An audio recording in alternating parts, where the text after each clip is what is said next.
Tests were made. I am a Hindu, a mad Hindu.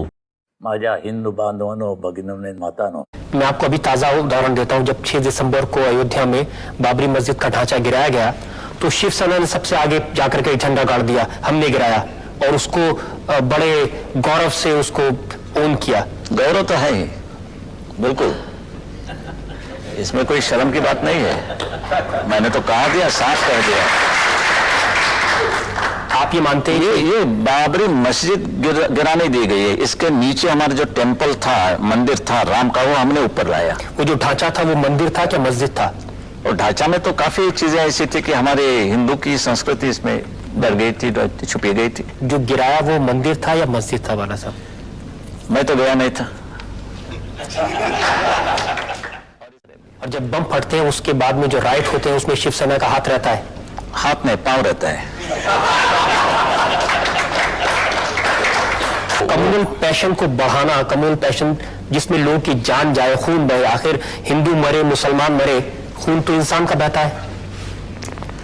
वो क्या मानते, इस पर हमारी पूरी एक्शन कार्रवाई मुनसर होती है।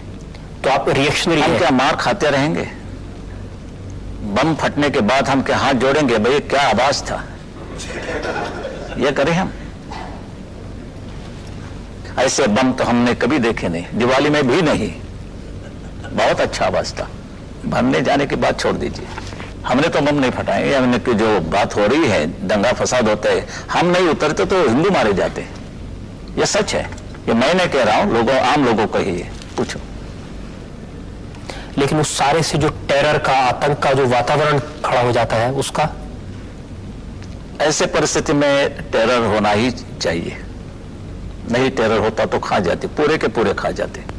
हिंदू राष्ट्र की आपकी संकल्पना क्या है और इसमें किन लोगों को जगह नहीं है? सभी मुसलमान भी रह सकते हैं, क्रिश्चियन भी रह सकते हैं, मगर उनको मानना पड़ेगा कि सबसे पहले ये देश हमारा है, रूल ऑफ द लैंड है, हमारा जो कानून है उनको मानना पड़ेगा। मस्जिद तो गिर गई अभी, लेकिन अगर गवर्नमेंट जैसे अपने नरसिंह राव बोलते हैं कि हम मस्जिद फिर बांध लेंगे। हमारे नरसिंह राव को नमाज पढ़ने के लिए कोई जगह नहीं है तो मस्जिद बांधने की उससे वो कोशिश कर रहे हैं, और हमने भी कोई इसको विरोध नहीं किया। मगर बाबरी मस्जिद का क्या, बाबरी नाम का क्या हो जाता है ताल्लुक? कई मस्जिद खड़ी हो सकती है, मगर why we should be actually interested in that name Babri? कि बाबर तो हमारा कोई नहीं था। तो ये सब पॉलिटिक्स है, और ये चुनाव में हम तो मत के गुलाम होते हैं, we are the slaves of votes, और इसलिए पूरा देश का मामला बिगड़ जा रहा है। Would you fiercely oppose that thing, oppose that construction of masjid again? वो है क्या अपोज? क्या जरूरत क्या है? किसको आप खुश करने की कोशिश करें, किसको और क्यों? पहले तो हमारे देश के खिलाफ कोई कदम नहीं उठाना चाहिए। Nothing at the cost of my nation, mind you, ये हमारा धोरण है। और ये मेरा जो हिंदुत्व है, ये हमारा राष्ट्रीयत्व है, और ये राष्ट्रीयत्व इस देश में गुनाह हो तो मैं बार बार करूंगा, मरते तक। आप उनके बारे में कह रहे हैं, वो भी आपके बारे में कह सकते हैं, भावना नहीं है उनके पॉलिटिक्स के लिए आप ये कर रहे हैं? पॉलिटिक्स की बात करें तो मैं आपको यहाँ वचन देता हूँ, प्रॉमिस करता हूँ कि मैं चुनाव नहीं लड़ूंगा। और क्या चाहिए आपको? लेकिन आपकी पार्टी, अगर वो नमाज पढ़ेंगे सड़क पे तो फिर आप कहेंगे महाआरती होना चाहिए सड़क पे।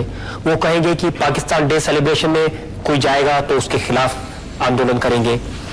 ये जो, अगर वो लोग सांप्रदायिक हैं तो आप भी सांप्रदायिक हैं, अगर वो लोग कम्युनल हैं तो आप भी कम्युनल हैं, अगर वो लोग फिरका परस्त हैं तो आप भी फिरका परस्त हैं। सवाल यह है कि शुरुआत हमेशा ये लोग करते हैं, सबूत है मेरे पास साथ। नमाज पढ़ने के बारे में तो हम कभी रोका नहीं उनको, वो जा सकते हैं, मस्जिद में जा सकते हैं, नमाज पढ़ सकते हैं, ईद या कहीं उनके त्योहार होते हैं वो मनाना कर सकते हैं। फिर भी जब ये रास्ते की बात आती है, कैसे हम ये बर्दाश्त करेंगे? ये तुम्हारा धर्म होना होगा तो हमारे भी धर्म है, आपका धर्म, हमारा किसी का भी धर्म, ये मस्जिद में होना होगा या घर में।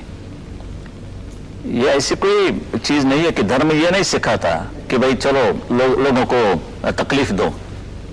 मगर जब ये गवर्नमेंट की जो चाल है वो हमने देखी कि भाई इतना होने के बाद भी पुलिस वाले भी रूट बदलते हैं, या चलो नमाज पढ़ रहे हैं तो ठीक है, रूट क्यों बदला? चलो अभी नमाज पढ़ने के बाद आप रूप बदलने लगे तो हम महाआरती शुरू करते हैं कि इस देश में तो सर्वधर्म समभाव है, उनका भी एक हक है, हमारा भी है, उनका भी है, चलो रास्ते पर एक कर देंगे ये बात। ये हमने जानबूझकर किया, क्योंकि हमने कहने के बाद भी ये बात बढ़ती रही, और जब ये बात वर्षा बंगला तक, यानी चीफ मिनिस्टर के बंगले के लॉन पर भी वो नमाज पढ़ना उन्होंने शुरू किया, तो ऐसा लगा कि क्या हिंदुस्तान है और ये पाकिस्तान।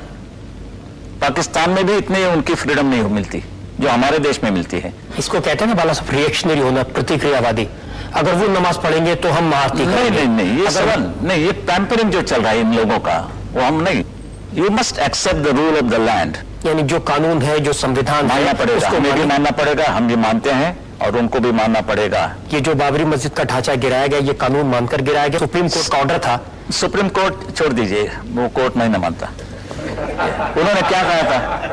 सुप्रीम कोर्ट ने ये कहा था वो न्यू कंस्ट्रक्शन नहीं होना होगा, तो हमने ठीक है, कंस्ट्रक्शन कहां गया? उधर कंस्ट्रक्शन नहीं हुआ, डिस्ट्रक्शन हुआ। अभी क्या चाहिए? हमेशा वकील लोग कहते हैं भाई इंटरप्रिटेशन ये होता है, तो हमारे भी इंटरप्रिटेशन ये है कि हमने कुछ भी कंस्ट्रक्शन नहीं किया, हमने डिस्ट्रक्शन किया। तो कानून को आप अपने हिसाब से मोड़ कानून करके, क्या होता है? पहले तो मिलता था, अभी तो खरीद करना पड़ता है। अगर आप चाहें कि जो दूसरे लोग हैं वो कानून को माने, तो सबसे पहले दूसरे का मानना हक पड़ेगा। कितना ये देश में है वो देखना पड़ेगा। जो हमें हिंदुओं को पाकिस्तान में नहीं मिलता, बांग्लादेश में नहीं मिलता और किसी अरब राष्ट्र में नहीं मिलता, वो हक इधर किसी को भी नहीं मिलेगा, नहीं मिलेगा। एक बातचीत से मामले को सुलझाने का तरीका होता है, एक होता है जोर जबरदस्ती से अपनी बात मनवाने का। हमारे धर्म पर हमला हो गया है, ये तो वो क्यों नहीं मानते आप वो कबूल क्यों नहीं करते कि ये सच है कि हमारे मंदिर है? यानी कि सोमनाथ मंदिर की बात करें, दोबारा वो गिरा दिया गया, और पंडित जवाहरलाल नेहरू नहीं, मगर वो सरदार वल्लभ भाई पटेल थे, इसलिए हमारा सोमनाथ मंदिर खड़ा हो गया। नहीं तो वो भी नहीं, वो दूसरी बाबरी मस्जिद हो जाती। जो हिंदू धर्म है उसको तो बहुत सहिष्णु माना जाता है ना, बहुत पेशेंस वाले माने जाते हैं। वो मूर्खपना था उनका। अभी तो मुझे मिलिटेंट हिंदू चाहिए, बिल्कुल मिलिटेंट हिंदू चाहिए। बंबई आपके नाम से कांपती है, आप इस बात को मानते हैं? कांपना ही चाहिए। शेर को डरे नहीं तो क्या चूहा को डरे? तो ठीक है, कांपना है तो राजनीति के अंदर जो लोग हैं वो कांपते हैं, तो मुझे बहुत खुशी होती है। वो इसलिए कांपते हैं बाला साहब क्योंकि जो क्रिमिनल्स हैं, ऐसे लोग हैं जो शिवसेना के नाम पर लोगों से पैसा ऐंठते हैं, एक्सटॉर्शन करते हैं, उसको आप अच्छा मानते हैं? नहीं, बिल्कुल नहीं। इसलिए तो मैंने कहा कि मैंने अखबार में एडवर्टाइजमेंट दी थी, जाहिरात दी थी, और मैंने ये भी कहा था कि ऐसे कोई लोग शिवसेना के नाम लेके आएंगे, जबरदस्ती करेंगे, को उनको पकड़ के पुलिस के हवाले कर दो। और क्या चाहिए? लोग कहते हैं कि पुलिस भी डरती है आपसे। अभी पुलिस वालों को, मैं कोई इंस्पेक्टर नहीं हूँ और कोई नहीं, तो मेरी मुलाकात आप ले रहे हो, और यानी कि अब मुजरिम मैं हूँ यहाँ। जो भी दंगा फसाद होते हैं, मोर्चे निकलते हैं, तो सबसे आगे युवा पीढ़ी होती है उसके आगे, तो आप यूथ को क्या मैसेज देना चाहेंगे? Be militant. Be militant? Yes, क्योंकि अभी युवा की स्थिति दिल्ली में कैसी हुई तो आपको मालूम है। बेचारे बिट्टा बच गया, और वहां तो दिल्लीश्वर बैठते हैं, शंकरराव चौहान वहां होते हैं, पायलट होते हैं, नरसिम्हा राव भी वहीं बैठते हैं, और बम फट जाता है। और जब ये कानून हमारी हिफाजत नहीं करते तो आप क्या करोगे? और औरतों के ऊपर बलात्कार हो रहा है, कानून क्या कर रहा है? Nobody is moving freely in this country. Everyone is under tension. आप भी टेंशन में होंगे, तो क्या इधर तो बम नहीं फटेगा, इधर तो कुछ नहीं होगा, यानी क्या ये क्या जीवन है तुम्हारा? और इसके लिए मेरे मन में जो तूफान आता है, ये आता है कि मैं बड़ो कड़वा बात करता हूं कि मैं बर्दाश्त नहीं कर सकता हूं। क्या हथियार नहीं लेंगे तो भी मर जाने वाले हैं? गवर्नमेंट के हाथों में हथियार है तभी भी हम मर जा रहे हैं, तो कैसे करें? ये युवा को क्या, युवा को नहीं, पूरे हिंदुओं को देश में मिलिटेंसी लानी पड़ेगी, तभी देश का ये रक्षा। आप जर्नलिस्ट हैं, कार्टूनिस्ट हैं, आपने अपना कैरियर फ्री प्रेस जर्नल से शुरू किया था। Yes. उसके बावजूद कोई अखबार वाले आपके खिलाफ लिखें, आपकी पार्टी के खिलाफ लिखें, उसको फ्रीडम ऑफ एक्सप्रेशन तो होना ही चाहिए ना? फर्स्ट उनको कहिए फ्रीडम का स्पेलिंग क्या होता है और उसका अर्थ क्या होता है। You must know your limits as a journalist, a responsible journalist. Freedom का क्या मायना होता है? कभी हम शुरुआत करते तो आप इल्जाम लगा सकते हैं, मगर शुरुआत वो लोग करते हैं, क्या हम बर्दाश्त करें? गलत बात छपने के बाद भी मेरे कैरेक्टर असैसिनेशन जब भी होता है, मैं तो नहीं कुछ करता हूं मगर मेरे लोग तो है। अभी तो हिस्ट्री है शिवसेना की, जब भी किसी अखबार वाले ने शिवसेना के खिलाफ लिखा है तो उसकी पिटाई हुई है। कितने लोगों की ऐसे अभी पूरे के पूरे देश के पत्रकार वहां शामिल हो गए। इनमें से कितने, वैसे तो पंजाब में लाला जगत नारायण का खून हो गया, उसका और दूसरे लड़के का खून हो गया। हमारे नागपुर में 5 लोग मारे गए, पूरे के पूरे 5 फैमिली, 5 ये भाई थे, और उसका था एक एडिटर, इंस्पेक्टर ने मारा, और इंस्पेक्टर की बाजू लेने वाले यही अखबार वाले हैं। वो कहने लगे कि उसको क्या जरूरत थी उसको इस पर हमला करने की, प्राइवेट लाइफ को स्पर्श करने की, और ठीक हो गया। अब उधर ठीक हो गया, और मैंने जब ये तमाचा लगाया तो आप कहते हैं कि कैसे मीडिया पर हमला हो गया। मिथुन चक्रवर्ती आपको डैडी कहते हैं, गोविंदा आपको अंकल कहते हैं, अमिताभ बच्चन आपको बड़े भाई कहते हैं। तो ये ग्लैमर के जो लोग हैं, स्टार के लोग हैं, इनके प्रति आपकी आप थोड़ा श्रीदेवी वगैरह का नाम लो तो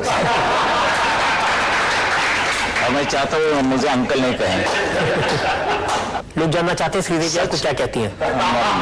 श्रीदेवी मिलती है मगर कुछ नहीं कहती है, अच्छा है। I have work for them, I was in famous pictures the staff artist.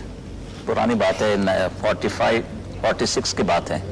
मैं वहाँ आर्टिस्ट था, मैं शो कार्ड वगैरह बनाता था। वहाँ मेरी पहचान काफी लोगों से हुई, और बाद में ये सब लोग नए आए। लेकिन आपने इंडस्ट्री को 2 हिस्सों में बिल्कुल डिवाइड कर दिया है। एक तरफ आपके दोस्त हैं, मिथुन चक्रवर्ती हैं, अमिताभ बच्चन हैं, दूसरी तरफ शबाना है, दिलीप कुमार है, A.K. हंगल है, सुनील दत्त है। तो एक लोगों को आप सपोर्ट करते हैं और दूसरे लोग आपसे डरते हैं। दूसरे सपोर्ट जो गलती करते हैं वो मैं नहीं मानूंगा। जब ये 12 बम फट गए मुंबई में और पाकिस्तान दिन आप मनाना करते हैं, कैसे मैं बर्दाश्त करूं? क्या जरूरत है पाकिस्तान दिन की? पाकिस्तान हिंदुस्तान दिन नहीं वहां मनाना करते, और हम ही बेशर्मी से सब कारोबार करते, तो मैं जरूर रोकूंगा कोई भी हो।